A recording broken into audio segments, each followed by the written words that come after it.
up, y'all? Hector Biggz, Bigger Productions. What's good, my brother? How you doing today? Not too bad, man. Well, not too bad, man. You know? So I know you gotta be excited to be in the mill for a change. You know what I'm saying? Yeah, that's why I just posted. Like, you always coming up that way, so it's only fair we come down here. You and know check what you, I'm check saying, you out bro? every once in a while, you know. Gotta pull up, gotta come by me. You know what I'm saying? For Get sure. that in that Milwaukee culture. You know what I'm saying?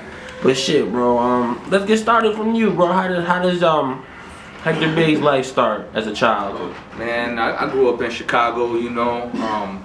I'm Puerto Rican, so I was always in the music. My uncle does a lot of music down there, a lot of my family. So I was always in the middle of that, you know, with big family, like, no lie, like 100 cousins type shit, you know. There's a lot of motherfuckers, bro. Yeah, for sure. Family So you got reunions. 10. I got the whole Family football reunion. league. Family you know, reunions fuck a team. We got the football league ready. Family reunion's crazy, bro. I can believe that shit, bro. It's probably you ain't hearing nothing. No words getting in. Yeah. All right, so when did you ended up leaving Chicago then? When I was like 14, I moved up here for a little bit. I was moving to Wisconsin. I lived in Milwaukee for a little bit. Went back to Chicago. Went to Madison. Wound up in Appleton. So how does one end up in Appleton? 'Cause that feels like a weird place to end up. I was dating my ex-wife at the time. I was dating her, and she had family up there, and we were just trying to find somewhere, you know, somewhere fresh for a So fresh you got start. finessed you know into what Appleton, is what I you're guess. saying. Is what you're saying, huh? Yeah, I had I a feel couple like- kids already, and I was like, yeah, cool. You know, I went back to school and shit. Went to college out there. Got a degree in automotive technology. Did a little wrenching. That's dope. So it was good, bro. It got me away from a lot of trouble. You know what I mean? I feel like that's like the main thing people go to like these outer cities for, just to get away from the big city drama and the noise and just all of the extra shit that comes with it. Yeah, for sure. So when did you start doing music and how did that come about? Like I told you, man, like growing up, my uncles was always in little bands playing instruments and stuff like that. So I was always kind of around music. And then, like in the late 80s, I was listening to the NWA, the Eazy-E, when the Chronic came out, when Doggy Style came out. Like I was a teenager during that time. And that shit was like, what they were talking about was the shit I was seeing, you know what I mean? Yeah. So it all kind of makes sense. And I liked the way they was telling their stories, and it just kind of led from there, bro. I was writing poems, and then from the poems, I transitioned it into rhyming and shit, making music out of it, putting beats behind it. So when did you actually start recording then, and who did you start recording with? I recorded a little bit in Madison with some people, like on cassette tapes and shit. But that's why they were mixed tapes, you know what I mean? They were actual cassette tapes that we used to mix on, record on and shit. But that was like straight through. You messed up, you had to do it all over. It wasn't no cut, delete this part, or take that word out. We weren't able to do none of that. And then from there, I took a break. Like I said, when I moved up to Appleton, I took a break and I went to college and I started just fucking with cars, and I kind of buried my head in that for like 10 years before I even went back into the music shit. So you like the cars then? You kind of more like a hands-on thing? Yeah, for sure. And then how did you get into like show promoting and stuff like that? Well, when I started doing music, there was people that were putting on events, and I was trying to get on events, and like nothing was moving, you know what I mean? I couldn't get on a show and shit, but I'd come out there and support people, but I couldn't get like on the card. So I said, fuck it, well, let me call some people. So I called a couple venues up and wound up with a spot and just kind of started putting shows together and learning, you know, trial and error. I feel that. So who's some of the artists you ended up bringing out there then? We did opening up for a lot of people that were brought out there. Some Wu-Tang people. The Killer Bees from Wu-Tang, Twista's been up there, Do or Die. The Yin Yang Twins been over there. Afro Man been over there. Bubba Sparks. Crazy Bone, Busy Bone. Man, there's a lot of people that been out there. Mike Jones has been out there. Man, just a couple people that really been out there. Juvenile, I think, too, throughout the years, bro. So Mystical, I know for sure. So that's like a big stop for older artists. You know? They're still doing their runs and stuff. Yep. So like that area out there, there's always that crowd that'll come out, you know, and so it works, you know. A lot of people come out there. There's a decent scene out there, I guess. And then how does Bigger Productions come about?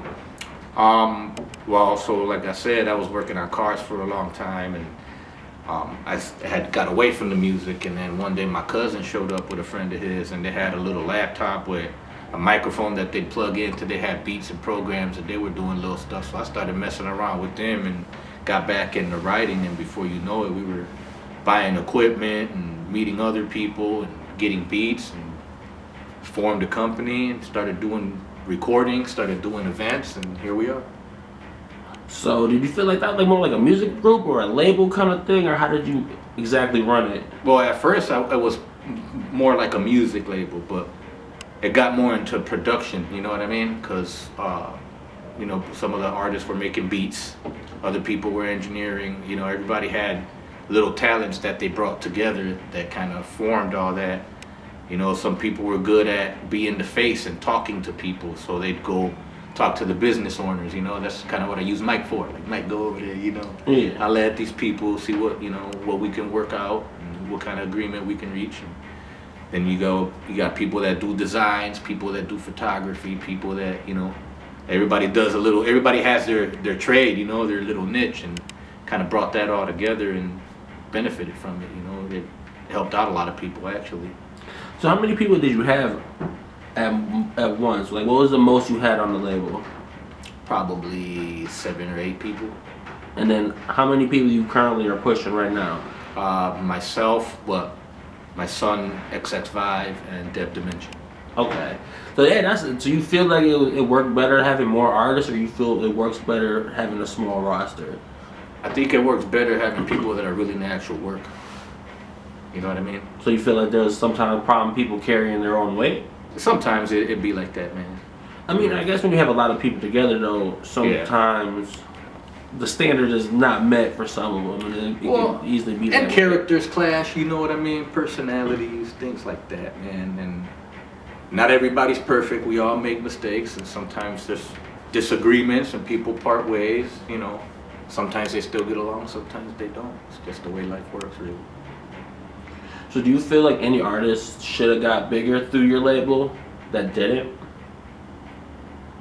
Not really, man. I think that it was a matter of what we had to work with, and a few people are still doing it. Some of them, if they would have done more work, you know what I mean? People just settle. So you think that's not that small city mentality? Yeah, just like they didn't have it in them in the first place? Probably a little bit of both, or one or the other, depending on the person. I feel that, because it's tough to do music, and it's even tougher, I feel, to manage music. It is too, especially with a family, a job, you know. It's a lot of sacrificing, and a lot goes into it that people really don't see. Like, they see you out at the shows, they see the music, they hear it, you know, and they see you performing or traveling from event to event, but like nobody knows the behind the scenes, that like the creative process, the real life person dealing with whatever they have to deal with. You know, some people deal with depression, some people deal with addiction, some people do, like, music is, you get all types of characters, you know what I mean? Different personalities, so it's, people don't see a lot of that. It's deep. So what made you transition from the music into photography and stuff like that, and into DJing and more of the behind the scenes stuff?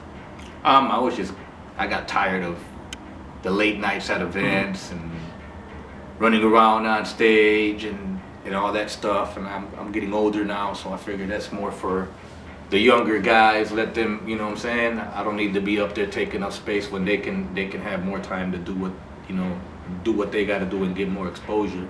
I'm pretty comfortable with where I'm at right now. I think I did a lot with music in Wisconsin and in the area and all that stuff, and I still have a studio, so I'm still helping newer talent and current talent, you know, develop, record.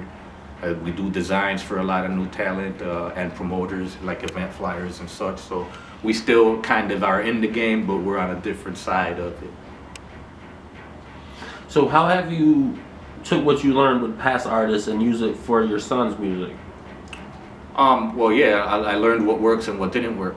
So I know what works, I amplify that right away. I know what didn't work, so try not to do that and find other ways around it, you know. Like what exactly? Well, when we were doing our stuff, people were selling CDs and shit, you know, pressing up hard copies. You don't really see that nowadays. No, not at all. Everything's streaming, you know what I'm saying? Download. So you got to learn from that and adapt to that to be able to get them on all these platforms, manage all those platforms, get on playlists. You know what I mean? Try to get video shot. Try to get people to see those videos. Do the right promoting, put the right ads together. So it's a little different than what it was back then. We had to switch it up a little bit and learn. You know, keep learning. So, I'm just thinking of the right word. So how do you feel about your son's music? Do you feel like it's the next wave, or do you feel like... I like his music, and I feel that it definitely fits in with the current era.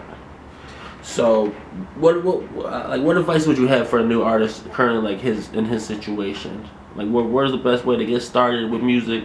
The best way to actually get your foot in the door and get further up the food chain, I guess, per se. I think the first thing I would tell that artist is to really think. Do you really like it? Because it's gonna be a struggle. It's gonna be some late nights, early mornings, some headaches.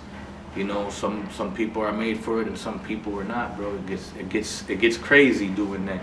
And if you're gonna do it, make sure you're investing in yourself. Because scared money won't make no money. And you gotta believe in yourself. Because if you don't believe in yourself, then how you expect anybody else to? No, I agree completely. A lot of people have preconceived notions of like, I'm gonna make good music and that's enough. Yeah, I'm gonna make one song and boom, that's it. I'm gonna have billions. And it's really just not the case. No. I'm sure there's some cases like that where somebody might have had that one lucky song, I guess, maybe. It's very unlikely. But it just, I think people really sleep on the grind that you really have to put into it. You want full-time results, you gotta put in full-time hours. Yeah, quality over quantity. Like, if you're getting a whole bunch of stuff out, that's cool, but it's kind of counterproductive if the majority of it is rushed and not put together well. So he said if you're spitting trash and it's not mixed good, it's not gonna go well for you. I guess you could say that, yeah, for sure. So do you feel like the actual quality of, I guess, music in Appleton and the 920 area got better? Yes. So there's higher quality studios and stuff like that? Better sound. You know, there's always been good artists, you know what I mean?